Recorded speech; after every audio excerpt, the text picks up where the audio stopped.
সরবরাহ বৃদ্ধি পায়, কাটতে শুরু করেছে গ্যাস সংকট। এ নিয়ে আরও বিস্তারিত জানবো। রাজধানীর শ্যামলী থেকে আমাদের সাথে যুক্ত হচ্ছেন সহকর্মী সজল সাইক।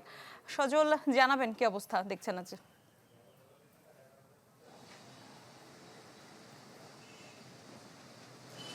মিলা, গত বেশ কয়েকদিন যাবৎ কিন্তু জানেন যে গ্যাসের যে সংকট, সেই সংকট কিন্তু ফিলিং স্টেশনে কিছুটা কমতে শুরু করেছে। তবে একটি আশঙ্কার বিষয় হচ্ছে যে মানুষের বাসাবাড়ি যে গ্যাস, সেটি কিন্তু অনেকেই পাচ্ছে না, এবং বিশেষ কিছু এলাকাতে রয়েছে, যেমন মোহাম্মদপুর, ধানমন্ডি কিছু অংশ, বাড্ডা, রামপুরা, এইসব অঞ্চলের কিন্তু জানেন যে গ্যাস সংকট তীব্র থেকে তীব্রতর হয়েছে। তবে এই মাসখানেক যাবৎ আমরা যে দৃশ্য দেখেছি যে রাজধানী জুড়ে এবং সারা দেশ জুড়ে গ্যাসের যে সংকট।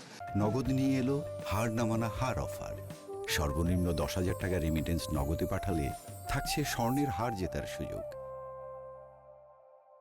যার কারণে কিন্তু সিএনজি চালিত যেই ধরনের যানবাহন রয়েছে, সেই সকল যানবাহন কিন্তু চলাচল করতে অনেকটাই অসুবিধায় পড়েছেন, এবং আমরা দেখেছি যে ঘন্টার পর ঘন্টা কিন্তু লাইনে দাঁড়িয়েছিল।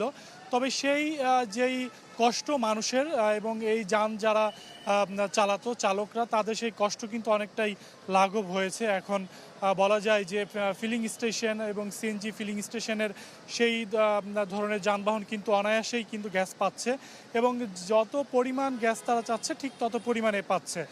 তবে এই যেটি আশার আলো দেখিয়েছে ফিলিং স্টেশন, তবে ঠিক তেমনই হতাশা কিন্তু মানুষের বাসাবাড়িতে, যেটি আমি আগেই বলছিলাম যে সেই মানুষরা কিন্তু আসলে তারা ঠিকমতো রান্না করতে পারে না, এবং তাদের এই গ্যাসের কারণে, গ্যাস সংকটের কারণে তারা কিন্তু অনেকেই ইলেকট্রিক চুলা ব্যবহার করছেন, এবং কেউ কেউ বলছে যে তারা কিন্তু রাত 1টা 2টার দিকে গ্যাস কিছু অল্প পরিমাণে আসলেও পরবর্তীতে কিন্তু 1-2 ঘন্টা পর আবার সেটি চলে যায়, যার ফলে কিন্তু এই যে সারা দিন কিন্তু তাদের আসলে গ্যাস সংকটে পড়তে হয়, এবং রান্নাবাড়া, বাসাবাড়ির কাজ সব কিছু মিলিয়ে আসলে যারা গৃহিণী রয়েছেন তারা কিন্তু খুব বিপাকে পড়েছেন। সেই সাথে কিন্তু যারা ব্যাচেলর রয়েছেন তাদেরও কিন্তু এক প্রকার বিপাকে পড়তে হয়েছে, কারণ তাদের বাসায় কিন্তু রান্না না হলে সবাই কিন্তু তারা খাবারের যেই ব্যাপারটি থাকে তারা কিন্তু বাইরেই খাচ্ছে।